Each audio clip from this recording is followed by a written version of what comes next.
Hello guys, nandito po kami sa public library.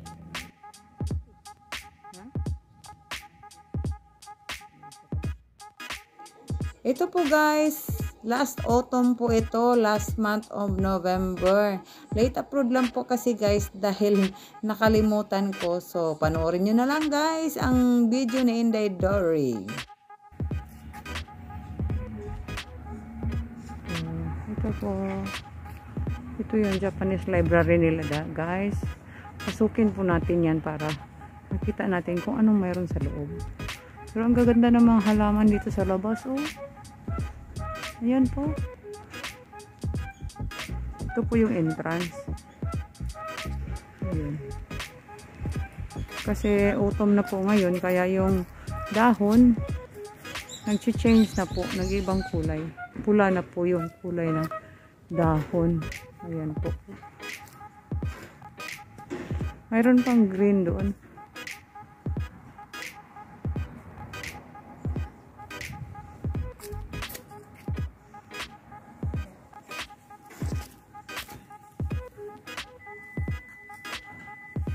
Ito po yung dahon, oh.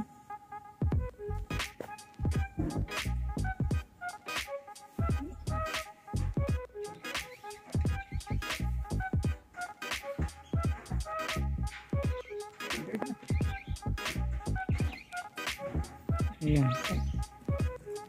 Pasukin natin guys. Pasok tayo sa loob po. Anong mayroon sa loob yung library nila. Anyway, hindi naman ako marunong magbasa ng sulat nila. Pero tingnan natin kung anong mayroon.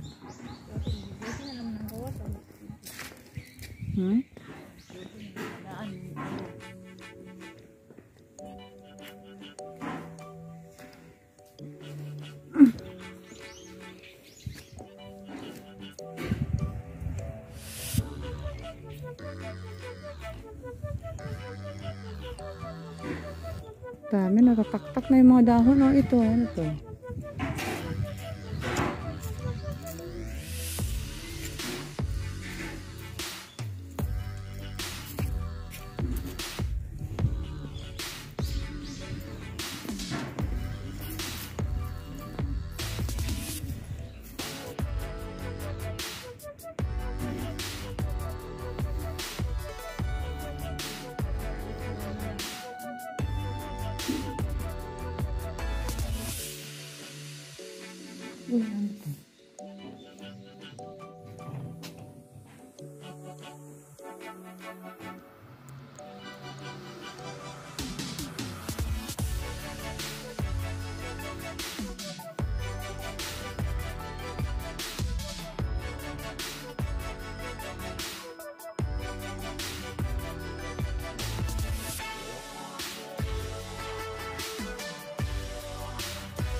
Ito po yung sa loob ng library guys. Ito ang daming mga books.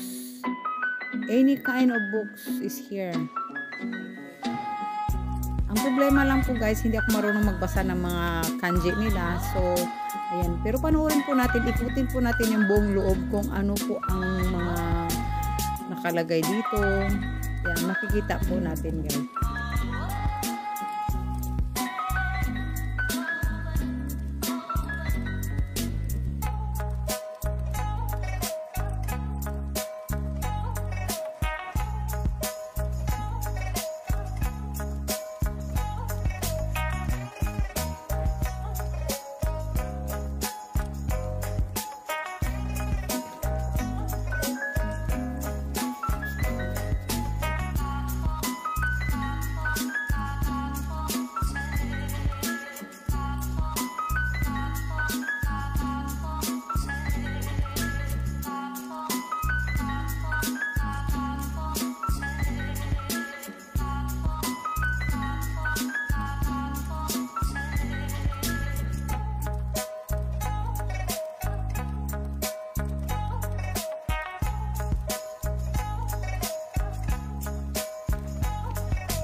Dito mo po guys makikita yung mga iba-ibang klaseng books na mayroong pambata, mayroong pang matanda.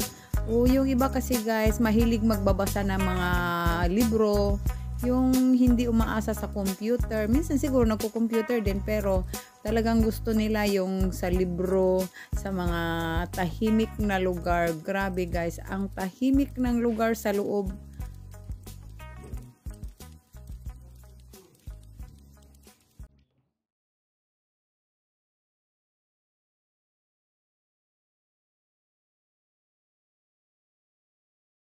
Ayan po guys, may table po sila guys. Pwede pong umupo dyan at magbabasa.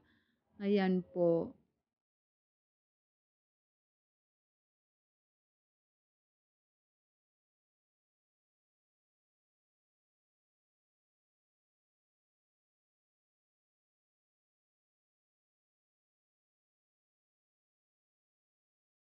Ayan po guys, habang nagbabasa ka guys, ayan, you can see the view outside.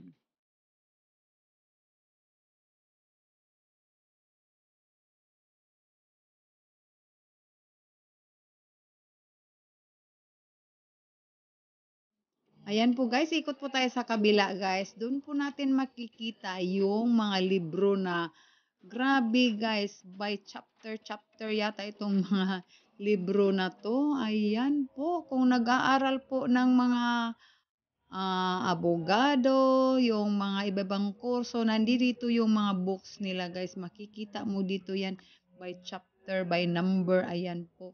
Grabe, ang ganda ng arrangement ng mga books nila dito guys. Kaya pwede po tayong kumuha at magbabasa dyan kung may time, and then pwede rin tayong magre-rent or hihiramin po. Yan guys. Iuwi mo sa bahay tapos promise ka lang kung kailan mo ibalik, ganon.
May mga tao talagang pumupunta dito guys, nagbabasa po sila ng libro. Kaya kailangan pag pumasok ka guys, kailangan tahimik ka rin kasi kailangan walang gumagalaw, hindi maisturbo yung mga tao.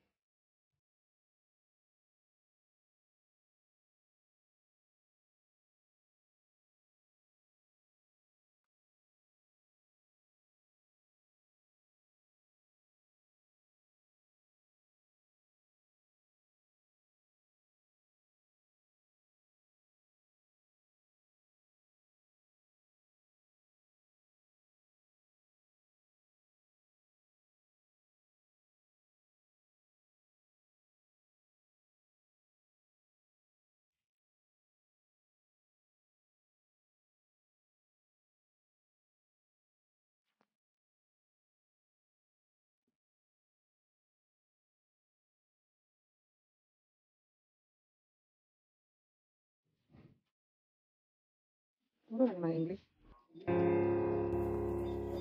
Mga kabata?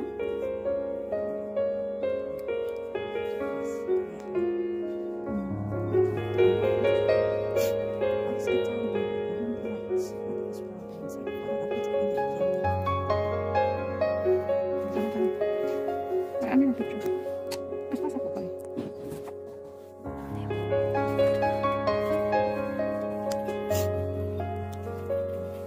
May mga English books din naman dito guys. Kung hindi mo mababasa yung mga kanji. Ayan, marami pong mga English books dito. Mata ka nag-aral English. Matlayo.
Ang lawak talaga ng library nila guys at napakatahimik po sa loob.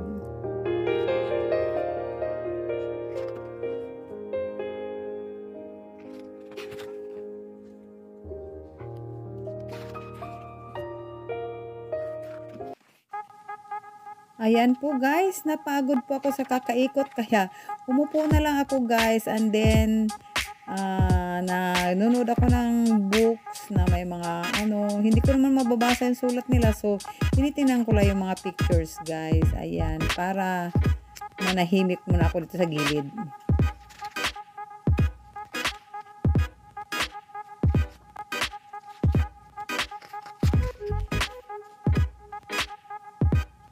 Ang maganda po dito guys, yung mga mother na may mga small babies, pwede mong dalhin dito guys. At mayroon po silang isang room na maliit na pwede pong magpadede dyan sa loob. Hindi po tayo dito magpadede guys. Ayan po. Wala naman tayo baby. So, sa loob ng kwarto na to. Kaya, nakaka-amazing. So, nandito na po tayo sa labas guys ng kanilang library. At sana nagustuhan nyo po yung video na to. And don't forget to hit the like button, share and subscribe po. And mega love shout out sa lahat ng mga members, followers and friends, relatives. Thank you so much. And sana hindi po kayo nagsawa sa pagpanood ng aking mga video. And don't forget to hit the notification bell so that you will be updated on my next video. Thank you so much and I love you all. Bye for now.